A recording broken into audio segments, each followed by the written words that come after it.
All right, so we already talked about the first type of special triangle, the 45, 45, 90 triangle. And now we're going to talk about the 30, 60, 90 triangle. And again, just to reiterate, the benefit of the two special triangles is that you only need to know one side of the triangle, and then you know all the sides of the triangle. So this 30, 60, 90 also follows a pattern, but this is no longer an isosceles right triangle. So in this case, you're going to have a short leg, a long leg, and then the hypotenuse. And again, remember, the hypotenuse is always across from your 90-degree angle.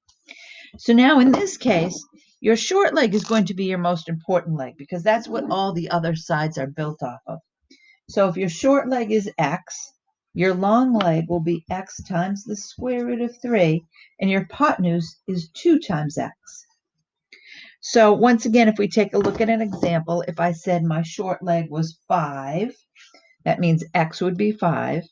My long leg would be 5 times the square root of 3, and my hypotenuse would be 2 times 5, or it would be 10. So this is the pattern that you will always use for a 30, 60, 90 triangle. Now, the other thing that's important to know is that the short side is always opposite the smallest angle, or 30 degrees, and the long side will always be opposite the 60-degree angle. So if it's difficult to tell which is your short side and which is your long side, look for your angles, because the short side is always opposite the 30-degree angle, and the long side is always opposite the 60-degree angle. Again, the hypotenuse will always be opposite the 90-degree angle. So let's take a look at another example. Once again, please note that you have to be told it's a 30, 60, 90 triangle. If you were just given this, even though one side appears long and short, you don't know the relationship of those. You have to be told that one angle is 30, another angle is 60, and if it's a triangle, then that one would have to be 90. So if you are given that this is 12, and they said find the other two sides, well, once again, if you remember your pattern, this would be x, this would be x times the square root of 3, and this here would be 2x. So if my x is 12, this here would be 12 times the square root of 3, and this would be 2 times 12, or this would be 24. But let's say, what if I wasn't given the short side? Let's say I was given one of the other sides. So again, you have to be told that it's a 30, 60, 90 triangle. But let's say now I've been given that this is 5 times the square root of 3. So again, sometimes it's really helpful if you always write in your pattern. The short side is x, the long side is x times the square root of 3, and the hypotenuse is 2x.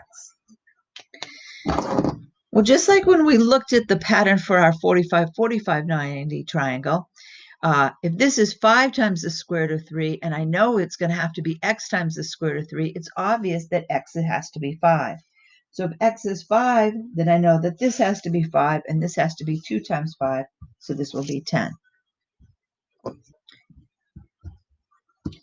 If I was given that this side was 30 times the square root of 3, again, the pattern would be x times the square root of 3, and 2x. So now I know that x has to be 30, and this would be 2 times 30, which would be 60. Well, what if you were given the hypotenuse now instead of the leg? Again, you have to be told it's a 30, 60, 90 triangle. What if they told you that this was 18? Again, you remember the pattern. This is x times the square root of 3. This is 2x. Well, if this is 2x, then you know x has to be 9. So x here has to be 9, and this has to be x times the square root of 3, so you know this has to be 9 times the square root of 3. So you're always going to use your pattern to help you. So let's just take a look here at the concept check, and let's go through those. All right, so this first one here, it tells you it's a 30, 60, 90 triangle. If you look for your 30-degree angle, opposite your 30-degree angle is 10, so you know that that's your short side. So if your short side is 10, that would be x. So your long side, which is the one they're asking you for, has to be 10 times the square root of 3. If you look at this one, They're telling you it's a 30, 60, 90 triangle. Now they're giving you the hypotenuse. Well, you know from your pattern, your hypotenuse is 2 times x. So if the hypotenuse is 12, x would be half of that, or 6. They're asking you for the short side because it's opposite your 30-degree angle, so that would be 6. And here they're giving you a special triangle. They're telling you this side is x and this side is 6, and they want you to know the short side. Now this one's a little tricky. I'm going to draw this one out.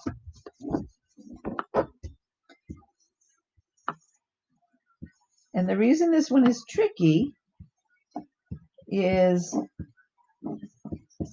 if you remember your pattern, this with the short side, which is says your short side will be x. This will be x times the square root of 3, and the hypotenuse is 2x. But now I don't have a square root of 3 here.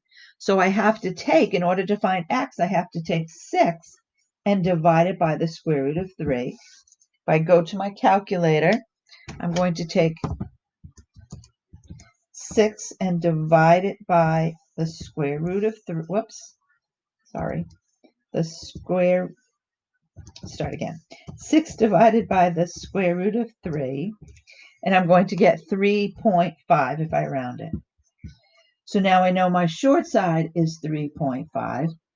I could easily multiply that by 2 in order to get my long side if I wanted to, and I know that my long side would be 7. But they didn't ask you for that. So if you have questions, let me know.